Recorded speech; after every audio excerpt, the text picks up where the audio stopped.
Sa Pilipinas, iisa lang ang radyo. Dito'y Pilipinas, may isa lang tiradyo. Sa Pilipinas, usa lang bay ang radyo. DZRH Nationwide at Radyo Natin Network ng Manila Broadcasting Company. Sa Pilipinas, iisa lang ang radyo. Our town, our radio, Radyo Natin.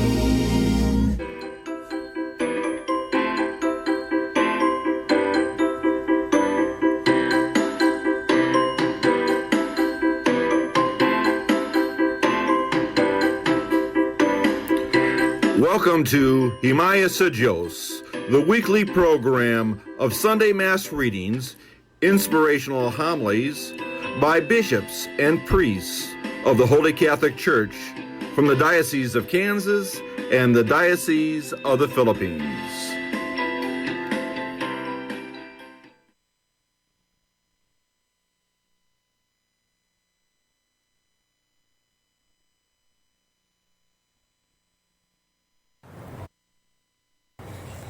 Mga pagdaig sa ngalan sa Dios uban sa Pangama sa atong mahal nga Birhen Maria, ning atong pagsugod sa atong programa sa kahanginan, magampo kita. O Dios nga gamhanan ug maluluyon, panalipdi kami sa tanang katalagman, atagi kami kagawasan sa espiritu ug kaayuhan sa kalagog lawas, aron makatuman kami sa imong ipabuhat kanamo dinhi sa yuta.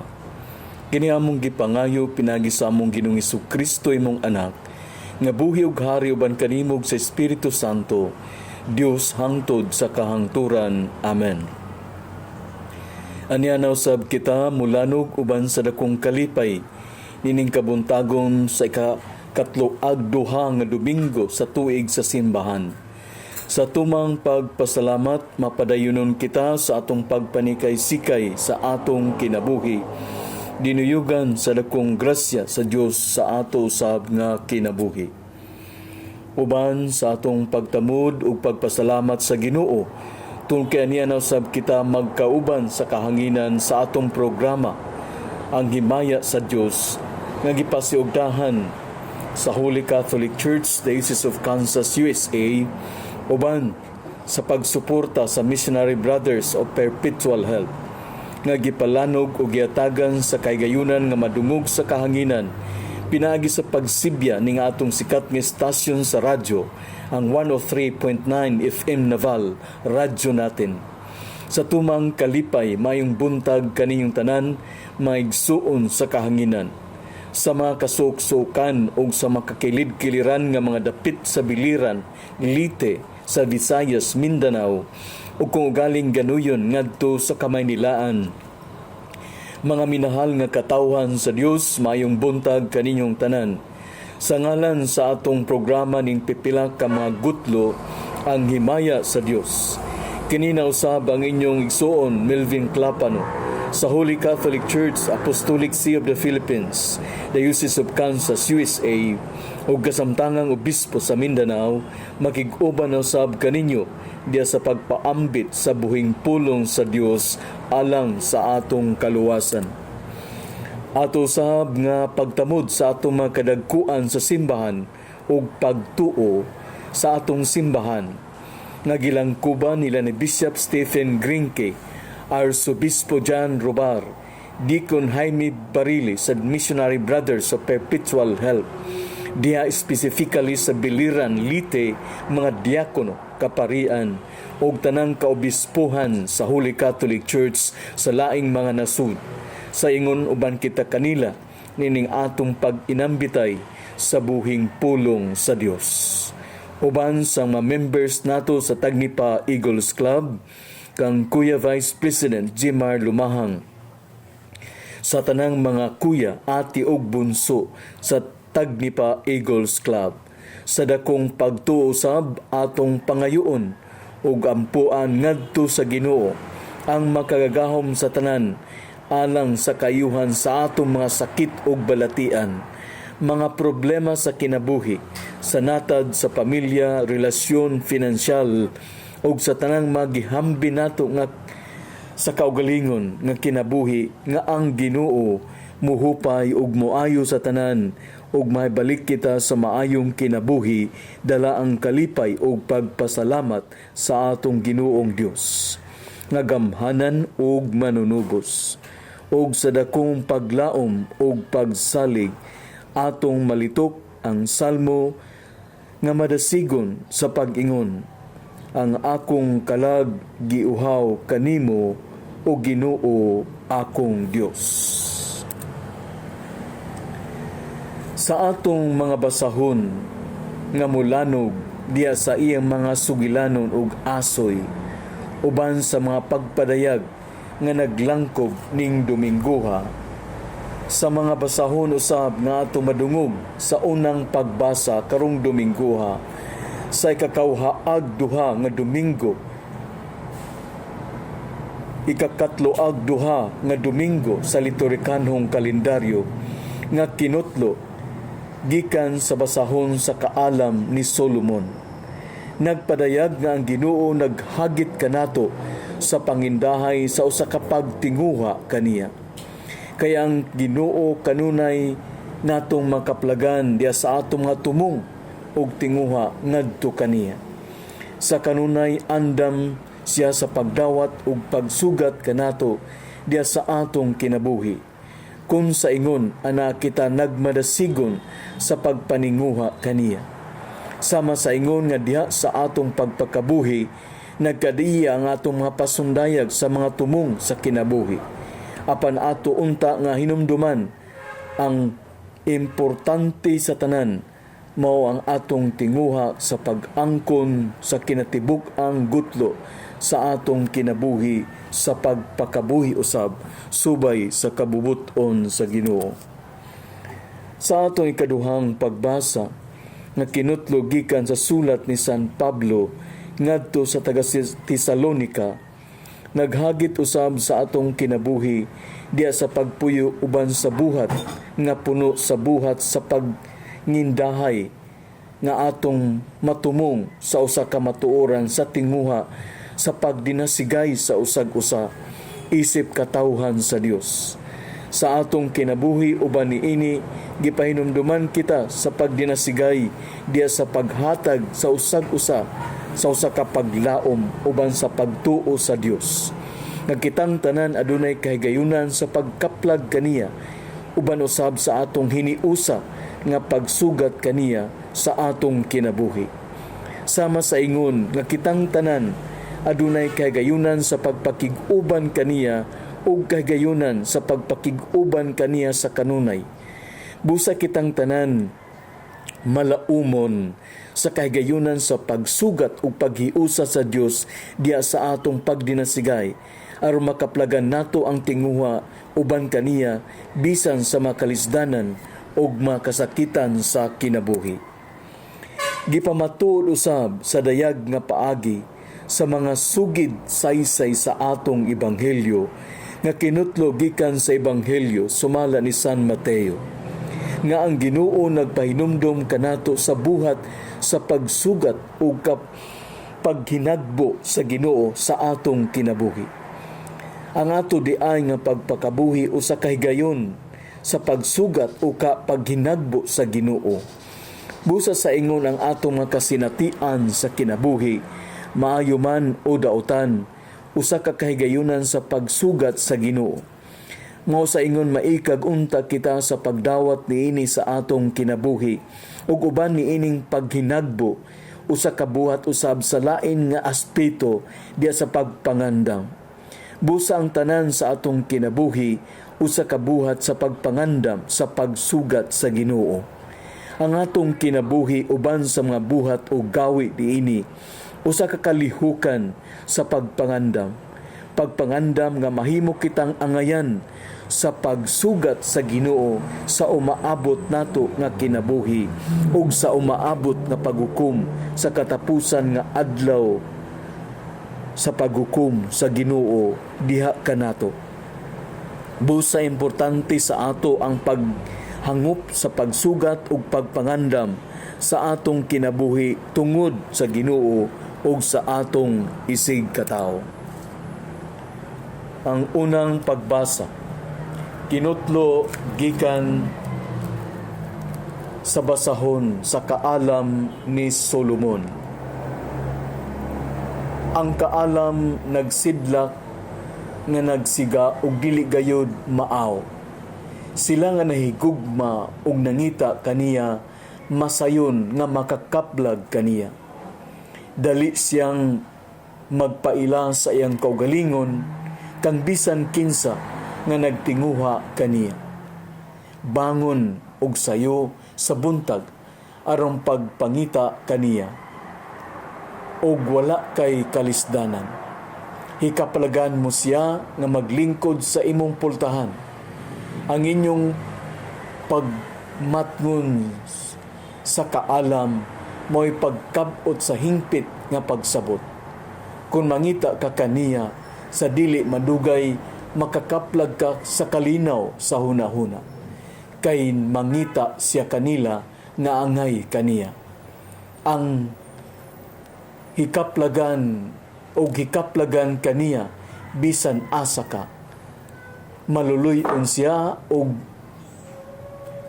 andam kanimo sa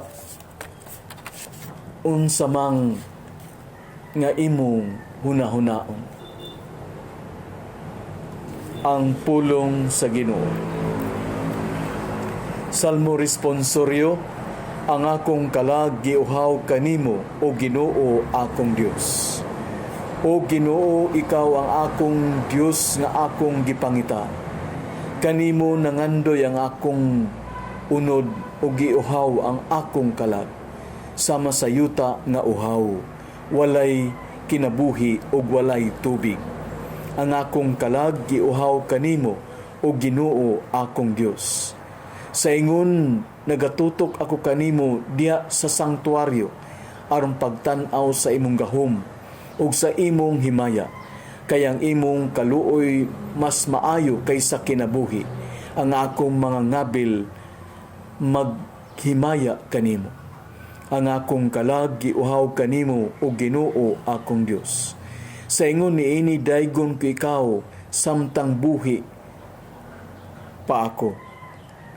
Sa pagbayaw ko sa akong mga kamot, sangpiton ko ang imong ngalan. Ilutugon sa kabuhong sa usak kabangkiti, mabusog ang akong kalag, ug masadya nga mga ngapil. Magdaig kanimo ang akong baba. Ang akong kalag giuhaw kanimo, o Ginoo akong Dios. Hinumduman ko ikaw sa akong higdaanan, o latas sa pagbaklay sa kagabion. Magpalandong ako kanimo. Ikaw ang akong hinabang, ug diya sa landong sa imong mga pako.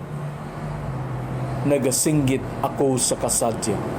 Ang akong kalag giuhaw kanimo, o Ginoo akong Dios. Ikaduhang pagbasa.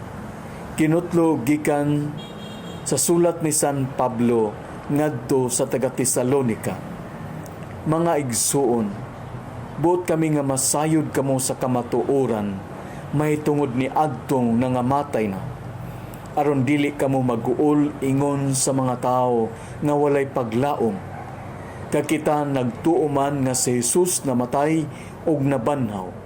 Busa nagtuo kita nga banhawon sa Dios kadtong nangamatay, nga nagtuo kang Jesus aron paubanon kaniya. Ang pagtulun-an sa Ginoo nga gitudlo namo kaninyo mao kini. Kita nga buhi pa inigbalik sa Ginoo, dili maguna ni adtong nangamatay na. Unya mabati ang singgit sa panganod ug ang tingog sa arkanghel, ingon man ang lanog sa trompeta sa Dios, ug mukunsad ang Ginoo gikan sa langit. May unang mabanhaw kadtong nangamatay nga nagtuo kang Kristo. Unya kita nga buhi pa ni adtong adlaw bayawon uban kanila didto sa mga panganod aron pagsugat sa Ginoo ug kita unya uban sa kanunay sa Ginoo. Busa pagdasigay kamo tungod ni ining paglaoma.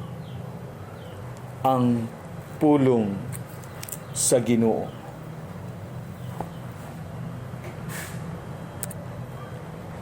Ang Ginoo maanaa kaninyo.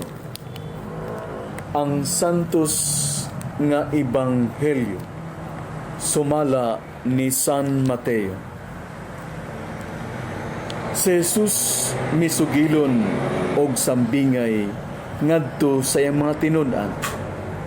Niadtong adlaw ang gingarian sa langit may sama sa 10 kadalaga nga nagdala sa ilang mga suga ug nang lakaw aron pagsugat sa pamanhunon. Danghag ang 5 kanila ug maalamon ang laing 5. Ang mga danghag nadala sa ilang mga suga apan wala sila magtagana pagdalaglana nga igdudugang, samtang ang mga maalamon nagdalag mga sudlanan nga punog lana uban sa ilang mga suga. Ang pamanhunon nalangan pag-abot. Busa nagduka ug nakatulog ang mga dalaga. Tungang gabi nakadto sa dihang mitawag ang usa ka singgit. Ani ana ang pamanhunon. Dali kamo og sugata siya. Nang mata ang mga dalaga og giandam nila ang ilang mga suga. Unya ang mga danghag miingon sa mga maalamon, bahini kamig jutay sa among lana, kay hapit na mga palong ang among mga suga. Apan ang mga maalamon mitubag, ayaw kay dili na paigo ang lana alang kaninyo og kanamo. Lakat hinuon kamo sa tindahan ug palit kamo inyong magamit.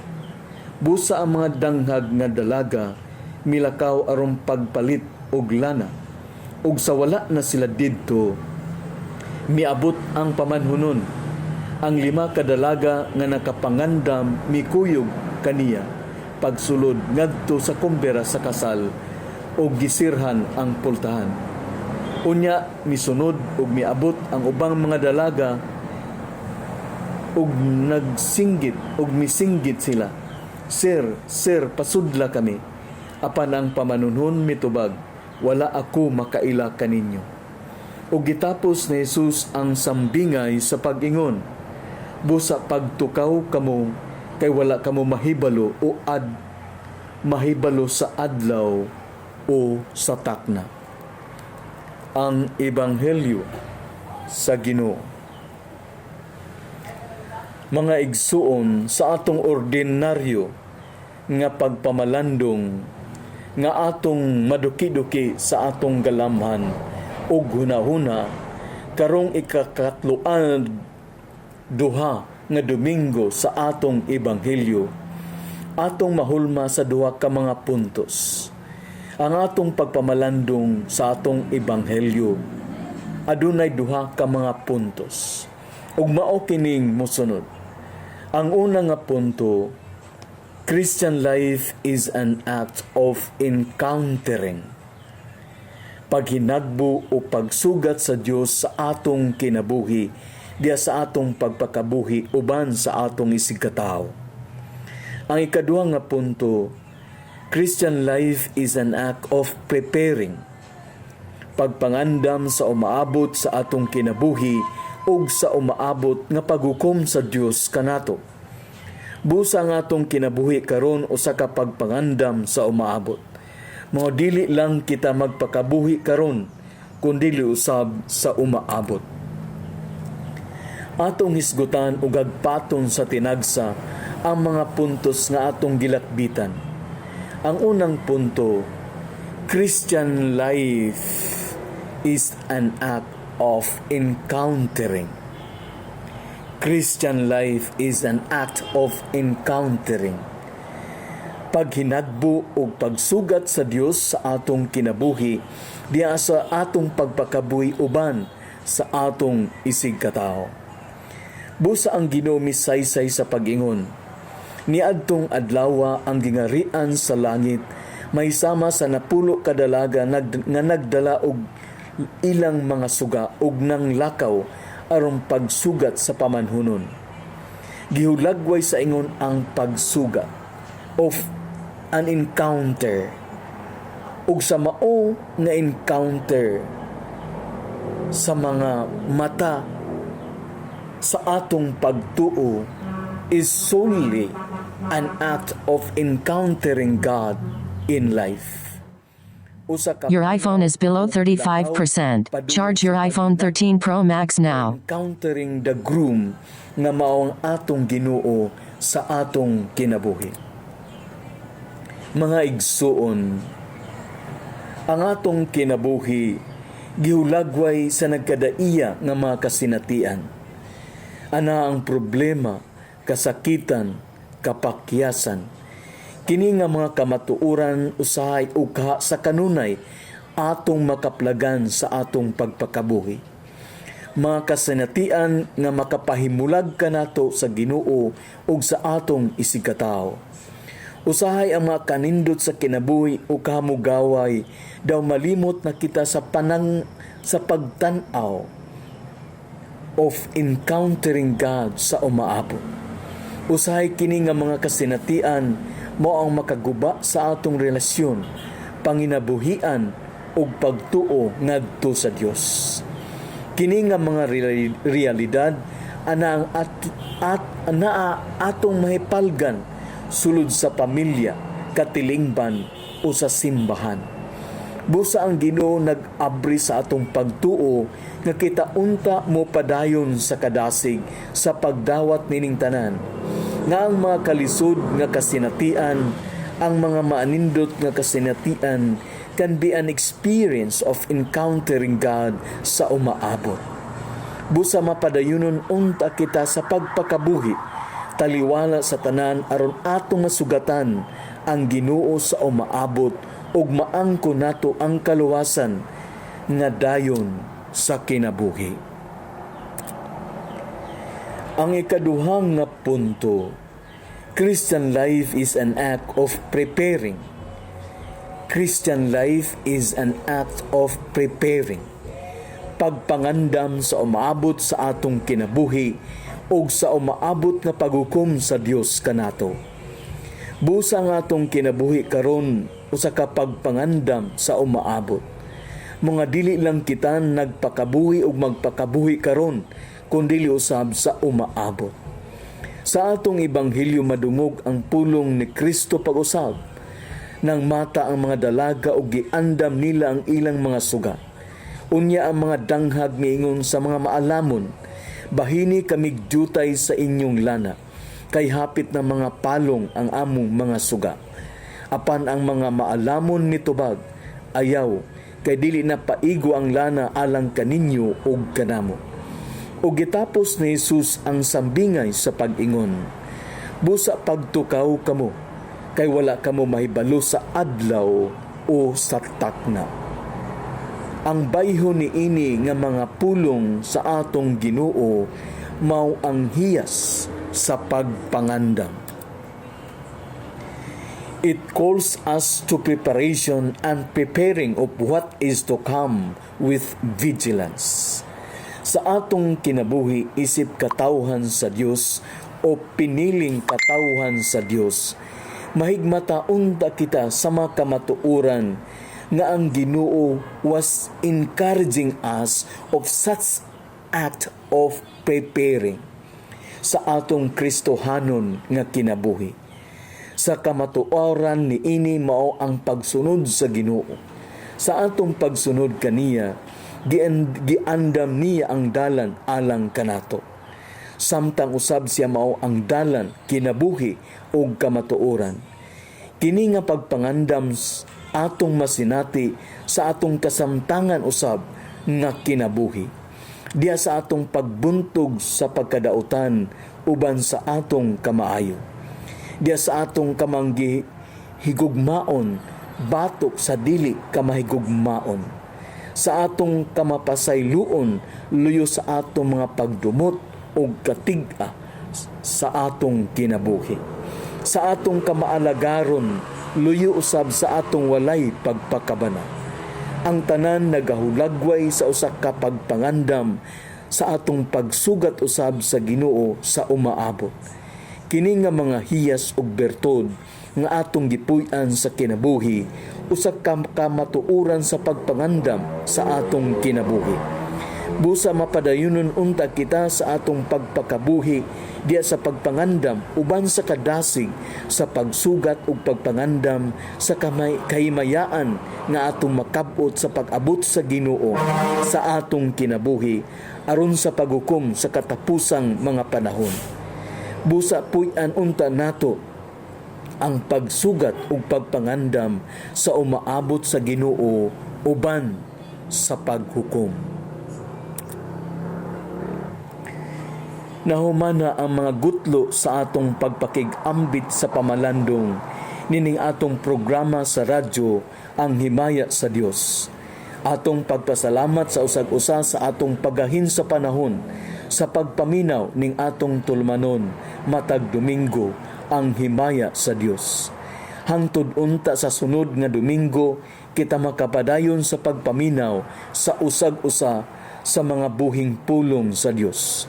Daghan kaayong salamat sa inyong pagpaminaw o pagpatilinghog sa buhing pulong sa Dios diya sa atong pagpamalandong.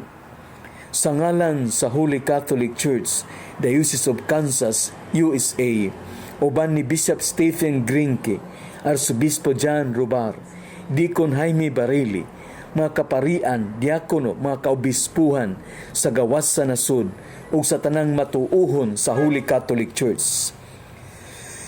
Sa ingon, uban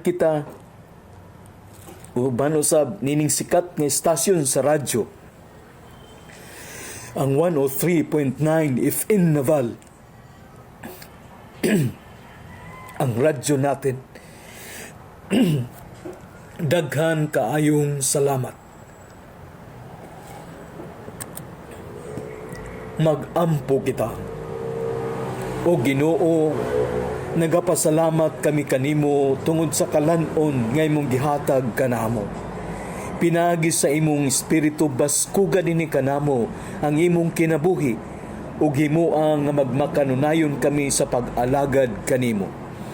Kini among gipangayo pinaagi ni Kristo among Ginoo. Amen. Ug kini si Melvin Clapano ang inyong igsoon ug kasamtangan ng obispo sa Mindanao sa Diocese of Kansas, USA, sa Apostolic See sa Holy Catholic Church sa Pilipinas. Nga puno sa pagpasalamat, magapanalangin kaninyo pinaagi sa labang makagagahom nga Ginoo. Ginoo, panalangini ang imong katawhan ug santusa sila aron sa paglikay nila sa dautan makakaplag sila diha kanimo sa katumanan sa ilang mga tinguha. Kini among gipangayo pinagi ni Kristo among Ginoo. Amen. Ug ang panalangin sa makagagahom nga Dios, sa Amahan ug sa Anak ug sa Espiritu Santo mukunsad unta kaninyo ug magpabilin uban kaninyo hangtod sa kahangturan. Himaya ug dalaygon ang Dios diya sa atong pagsugat ug pagpangandam sa kinabuhi sa iyang pag-abot alang sa atong kaluwasan ug kahimayaan sa Dios sa atong tagsa-tagsa kakinabuhi. Amen.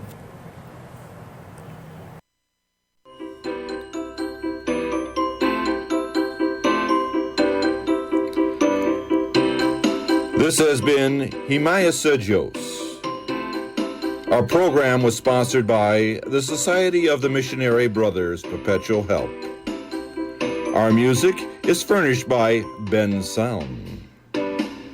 Join us next week at this time for Himaya sa Diyos.